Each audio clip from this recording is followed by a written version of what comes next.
Good morning from Panhandle Outdoors, America's only daily outdoor TV show. Your source for fishing, hunting, and information for folks who enjoy the great outdoors. Now sit back, relax. It's Panhandle Outdoors. Good morning, folks. Welcome to Panhandle Outdoors. I'm Winston Chester. Glad to hear this morning. Got a big show lined up, but first, let's take a look at our weather brought to us by Gulf Coast Air Conditioning. Drew Pollard and hard-working crew up there at Southport, taking care of our everyday comfort needs. High today, 85, low all the way down into the 60s. So it's going to be a pretty, about 68. So that's interesting. What also interesting, the water temperature at the end of the pier, it dropped 4 degrees, just down to 83.5 right now. That's a big drop in the last 3 or 4 days. So it's just a little signal. We talk about that everything's sort of changing in the fall, and it's a little early right now, but it has got to start somewhere. So the water temperature started dropping a little bit. So we'll keep tabs on it. It'll bounce back up. It'll gradually work its way down. It's really interesting to watch that water temperature in the fall. Take a look at our river reading brought to us by Mountain Dew. Get out and do. The Apalachicola Brunchtown this morning reading a 5.2. And it's fairly level compared to all the rain we've had. I don't guess they got as much up there as we did here. And also, we can say the same thing with Choctaw Careville. It's at a four foot mark right there. I'm expecting them to start rising some, but we had now if I was doing the Oak Lawton River reading, it would be way up there close to flood stage with all the rain. They got 6 inches of rain the last couple of days in Apalachicola. We got 4 or 5 here, so we've got a lot of rain here on the coast and up toward Brunchtown and Tallahassee and all. So that's going to really affect all the rivers and creeks to the east of us. Take a look at a tide chart brought to us by Kent Forest Lawn. We have a high tide this morning at 12:17 and a low tide this evening at 8:04. Today is the 13th, and like I said, we're getting a decent tide today, but the next couple of days is going to be really strong tides. Looking at our wind becoming northeast at about 8. All right, let's take a break and we'll be right back.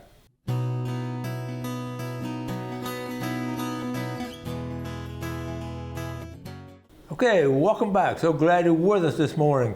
Start off with a situation here. I want to show you the picture. This is off the Panama City fishing page, and I touch base with all these pages. They do a good job just helping keeping people informed of what's going on. But this is not a nice situation here. Check this out. Jason Boone. Someone stole my boat out of my yard in Quincy, Florida. Stopped right there. That's where I grew up, and my daddy would be upset if someone stole our boat out of his yard in Quincy, Florida. So that's where and I know Jason Boone, his family, I know his grandparents, his grandmother. Please be on the lookout. My son designed the boat when he was 17, and it was built as a school project. Thank you in advance for any leads. $1,500 reward for recovery of boat, motor, and trailer. Okay, I'm gonna show you the pictures of it. Okay, here's a picture of it right here. Now, first of all, we know that's just a bad thing to do. But a kid made that for a school project. Now, isn't that a really nice boat? Okay, and then here's the side of it right here. If you see a boat and a motor like that, get in touch. Let me go back to the text. I don't know if you got a phone number here or not. Touch base with me if you see it, and I'll get a hold of Jason. The Panama City fishing page. Thank you for caring. A lot of folks were interested in that. Along the same line, I was David Rich on that thread. He posted also. David Rich, if you remember, he had something stolen. That's Rich's IGA down in Weewall. He posted a Winston Chester. You put my grill on your show, and it was returned the next night in a cloak of darkness to avoid being seen. Someone stole the big old smoker grill, and we talked about it on the show that night. Someone returned it under the cloak. So it does. If everybody be on the lookout for these kind of things, and especially showing up. But to steal out of somebody's yard and a kid's project, that's just ugly. So if we run across something like that, let's help out. Let's go to something real pleasant now. How about Thomas Halls? Thomas Halls, known a long time. He loves to bow hunt. That's all he does is bow hunt. Years ago, he got some property up there in Kentucky. He had and knew the families around it. And he sort of as managed it. He goes up there. His wife. He's married to Casey Bassford. That's Travis's sister, and they both love to bow hunt. So this past weekend, here it is, early season. Okay, look at this. Early season free range bow kill on my farm in Kentucky. I watched this deer grow for years and finally decided to go after him this year. He's got it all. Grateful for the opportunity to hunt a giant white-tailed deer of this caliber. God is good. Folks, check this out. Tom was driving up there, about an 8-hour drive, 9-hour drive, and he just loves going up there. And look, is that not a fine buck? Thomas, congratulations. I know next time you let Casey shoot one of them. He manages his property is what I want to tell you. He manages it, and he knows what's going on, keeps his cameras, keeps the food. And he knows his neighbors and gets along good with neighbors. Here's one. Now, this was a roadkill, okay? It's hard to believe. Up on 331 around the Phoenix Springs, okay? And that they said that was a tire thread that the recap that came off and hit that deer, is what the people said on that thread right there. How about fishing? Grant Register, the Register family up there in Lynn Haven. His parents are Faye and Jerry Register, and his daughter. How about, is that not a pretty picture? That's what it's all about, out there fishing. And guess what? Look at that fish she caught. Good job, Brady. Nice fish right there. Big old smile. And she just thinks we're fishing. My buddy Steve Gross over there on Lake Talquin, they were just good bite this weekend. Nice bass we caught. Trying to get Steve to come on the show. He was able to officiate that big bass national championship. Good job, Steve. And a couple of more. Talk about Nat Harris. Nat has been with us since we started Panhandle Outdoors, and he and a couple of guys took off to Venice, Louisiana last week. They invited me. I was just too busy to go, but man, they caught some kind of tuna. Good job, Nat Harris, a fine fisherman.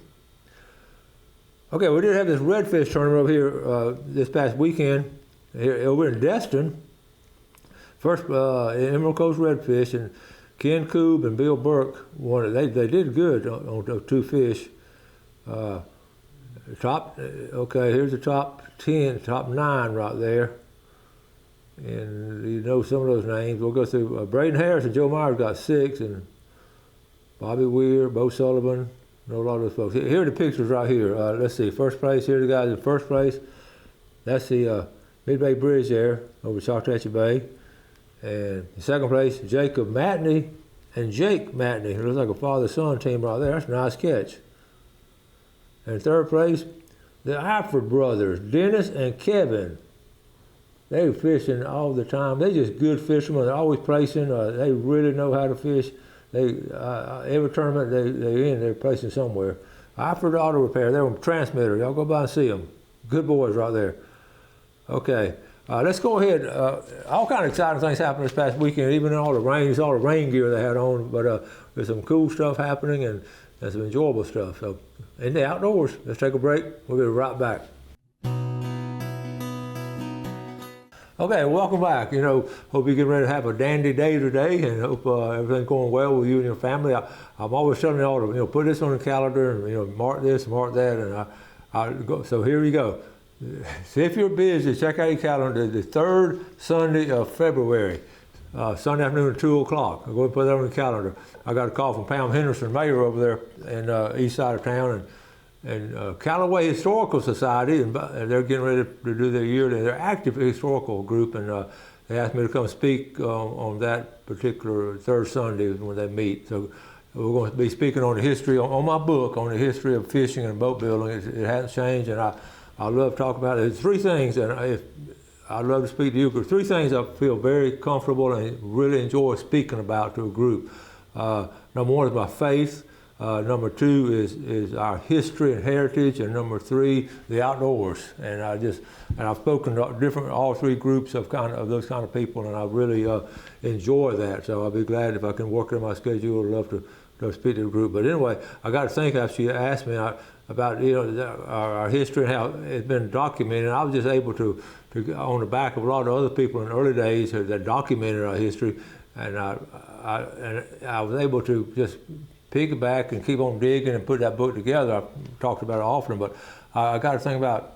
I did a section, and it was my book, and I felt like doing what I thought was important. And Gail and I talked about it, Wendy and all. We shared some things, and I never shared this part with you. I've shared some bookstores with you, but I never shared this part of my book. And this, I did a little segment, a segment on the media, the outdoor media, on how all the outdoor activity has been covered for over 100-something years along the coastline here, of the catches and different groups of people doing things. And I just sort of piggybacked it from the very beginning. So I took a couple of pictures out of my pages in the book. I just want to share it with you because it's still interesting to me. So when I was doing the microfilm research, here's some of the earliest stuff I ran across. This picture here, this is the headline now of the Panama City Pilot back in 1909. Folks, that was 113 years ago. This is downtown at the end of Harrison Avenue, and you can see him messing around there at the dock. That guy, that's a famous picture. That grouper is so big, the guy could get in the grouper. So you can see the date on it. Let me see. The date right here, April the 8th, 1909. In fact, we were in Washington County. It was not even a Bay County at that time. So I was able to start that. And then I worked my way up in some of the folks that impressed me in the early years. A guy named Bill Lowther. I met him my first year teaching at Rutherford. He was a World War II veteran. He had a fish camp up there at Sherritt Branch on Deerport Lake. So we hit it off. And he taught journalism at Rutherford, and I loved talking to him. He was an outdoor writer, and he was able to, when Joe Nose brought in that first blue marlin, he wrote the article on it. That was part of Panama City history when that first blue marlin caught. And there is Bill Lowther. Quite a little page on him. Then Frank Pericola. Frank was he was 60 years. He was from Gulfport, Mississippi. And for 60 years, he actually worked on a newspaper. Is that amazing? And he worked at Pensacola Journal. He did an outdoor column called Fins and Feather. And I met him, talked to him a lot before. He was a character, and he really was. He loved the outdoors. 60 years in a newspaper. You don't see this kind of stuff anymore. And then move on up. Most of y'all gonna remember Big Al Hubbard. Big Al, he was from Texas, Lubbock, Texas. And here's among his many things he did: outdoor writer for the News Herald, a field editor for Florida Sportsman, a radio host, Al's Outdoors. I was his guest on there a couple of times. He also was an outdoor reporter for WJHG. And he just all kind of, he was a very interesting man. And I just really had a deep appreciation for Al Hubbard. And a couple more, moving up. I know all of y'all remember Jim Wilson. He began writing in 1951. Jim was actually from Mississippi, Perkinston, Mississippi, which is north of Biloxi, but he spent a lot of time up there around Massachusetts. He's outdoor editor of the Cape Cod Times in Massachusetts. I mean, his resume for outdoors was amazing. He did a monthly newspaper, all kind of things. The outdoor writer had a TV show, and he started on the rivers and the creeks of Mississippi and all around. So Jim Wilson, and spent a lot of time with Jim. Good outdoorsman, really always enjoyed him. And then, of course, the late Red Holland, and I don't have to tell you much about him. I know y'all remember so much what Red Holland did. He was just one of a kind. And he grew up in Holmes County, around Hoover's Mill and Wrights Creek, and he was just a character. So he was spent 25 years on the air, and he was one of a kind. And I also want to mention Scott Lindsay. I didn't put a story on Scott Lindsay in there, but Scott filled in for Red. He wrote for the News Herald. Avid outdoorsman from Elba, Alabama. He and I have been good friends and still very close friends. We talk to each other pretty regular, and he just knows so much about outdoors. But all of that media was so important as far as just getting the word out there and keeping people just interested and informed on the outdoors. And I just sort of, when I did the book, and when I was writing all that, I had no idea I was going to ever be on a TV show doing it. I was just giving accolades to those guys for their lifetime of activities in the outdoors. So that was special to me. That's why I wanted to mention them this morning, because I've never talked about them on air like that. But that was some unique individuals, but it goes back to the early years of covering our outdoors here on the coastline. We'll take a break and we'll be right back.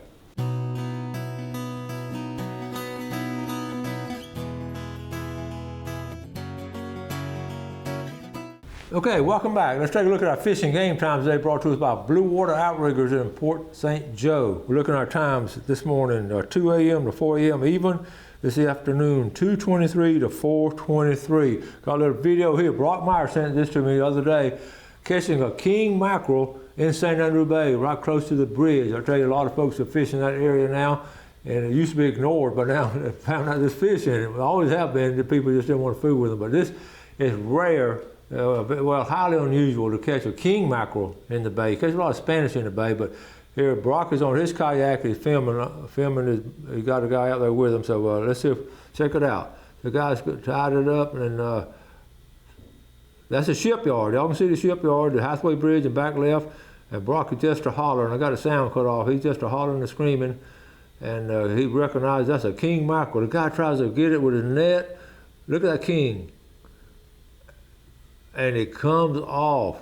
Okay, I'm gonna see if I can run that again. Okay, here he is, hooking up. There's Berg pipe on the right, so you see right where it's at. They had some live bait out there.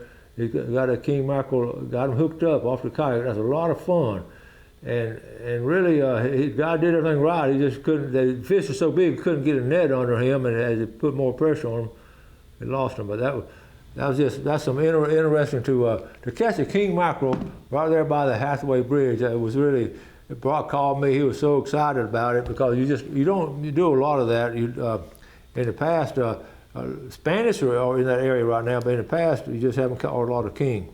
Wanted to also mention some things coming up. Don't forget tonight the box turtle seminar there at the Gulf Coast is at 6 a.m.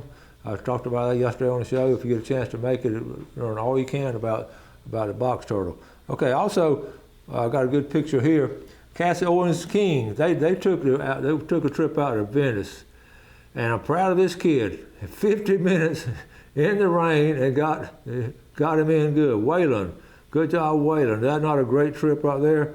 She said he got tired halfway in and wanted to hand off, but proud of this kid. Good job, Cassie Owens King and family out there in Venice, Louisiana, trying to catch some big fish and all. I got one more tournament I was going to talk about.